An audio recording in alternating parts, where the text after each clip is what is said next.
सुनो, अगर मैं तुम्हें किसी और के साथ डिनर और फिल्म के लिए बाहर जाने को कहूँ तो तुम क्या कहोगे?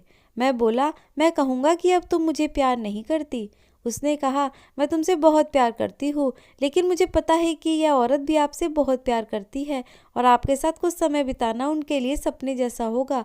वह अन्य औरत कोई और नहीं, मेरी माँ ही थी, जो मुझसे अलग रहती थी। मेरा ऑफिस मेरे घर से दूर था, इसलिए मैं अपने ऑफिस के करीब ही रेंट पर घर लेकर अपनी पत्नी के साथ रह रहा था। मैंने माँ से कई बार कहा कि वह और पिताजी भी हमारे साथ रहने आ जाए, लेकिन माँ हमारे पुश्तैनी मकान को छोड़ना नहीं चाहती थी। मैं अपने माता पिता से दूर रहकर भी उनकी सुख सुविधा का पूरा बंदोबस्त कर दिया था, लेकिन मैं अपनी व्यस्तता के कारण उनसे मिलने कभी कभी ही जा पाता था। उन दिनों मेरे पिताजी अपनी बहन से मिलने गए हुए थे। मैंने माँ को फ़ोन कर उन्हें अपने साथ रात के खाने और एक फ़िल्म के लिए बाहर चलने के लिए कहा।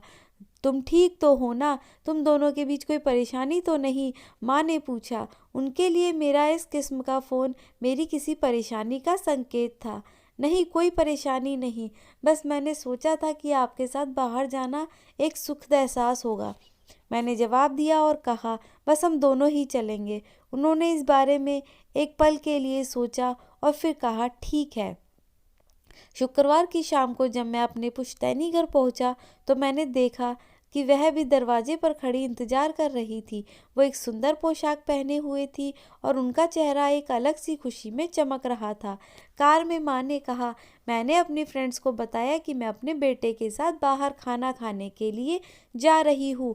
वे काफ़ी प्रभावित थी और तुम्हारे पिताजी को भी फ़ोन कर बता दिया है। वह भी यह सुनकर बहुत खुश हुए।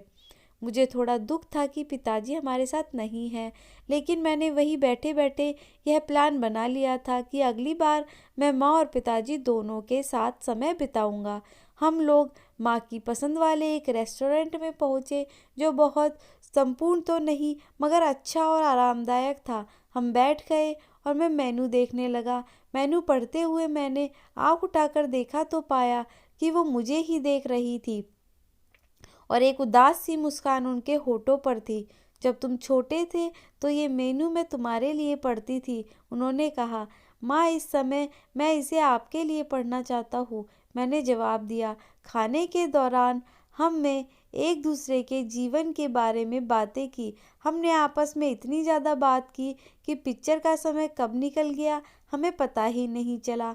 बाद में वापस घर लौटते समय माँ ने कहा कि अगर अगली बार मैं उन्हें बिल का पेमेंट करने दूं तो वो मेरे साथ दोबारा डिनर के लिए आना चाहेंगी।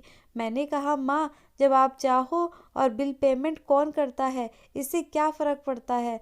माँ ने कहा कि फ़र्क पड़ता है और अगली बार बिल वो ही पे करेगी। मैंने माँ को अपने पुश्तैनी घर छोड़ दिया तो देखा कि तब तक पिताजी भी घर आ गए थे।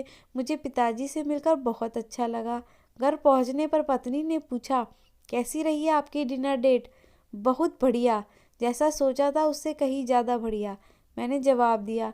इस घटना के कुछ दिन बाद मेरी माँ को दिल का दौरा पड़ने से निधन हो गया। यह इतना अचानक हुआ कि मैं उनके लिए कुछ नहीं कर पाया। फिर मेरी बहुत जिद करने के बाद पिताजी हमारे साथ ही रहने लगे। कुछ दिनों बाद पिताजी ने मुझे एक लिफाफा दिया, रेस्टोरेंट की एडवांस पेमेंट की रसीद के साथ।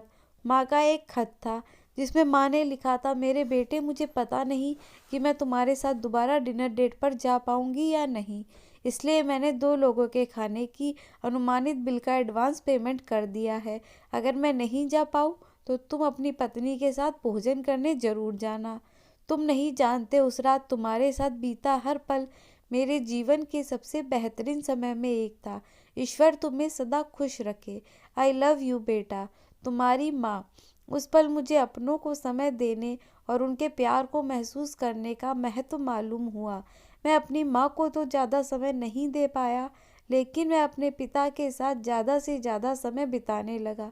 जब मैं और मेरी पत्नी रेस्टोरेंट में खाने गए तो मेरे पिताजी हमारे साथ थे और माँ को याद करके उनकी आंखों में आंसू आ गए। जीवन में कुछ भी आपके अपने परिवार से भी ज़्यादा महत्वपूर्ण नहीं है। ना व्हाट्सएप, ना फेसबुक, ना मोबाइल, ना लैपटॉप और ना ही टीवी। अपने परिजनों को उनके हिस्से का समय दीजिए, क्योंकि आपका साथ ही उनके जीवन में खुशियों का आधार है। इस वीडियो को उन सब व्यक्तियों के साथ ज़रूर शेयर कीजिए जिनके बूढ़े माता पिता हो, जिनके छोटे बच्चे हो और जिनको प्यार करने वाला और उनका इंतज़ार कर रहा हो, क्योंकि धन तो आता जाता है मगर अपने गए तो लौट के नहीं आते। आशा करती हूँ ये वीडियो आपको पसंद आई होगी। वीडियो पसंद आई तो वीडियो को लाइक कीजिए, शेयर कीजिए एंड चैनल को सब्सक्राइब करना ना भूलिए।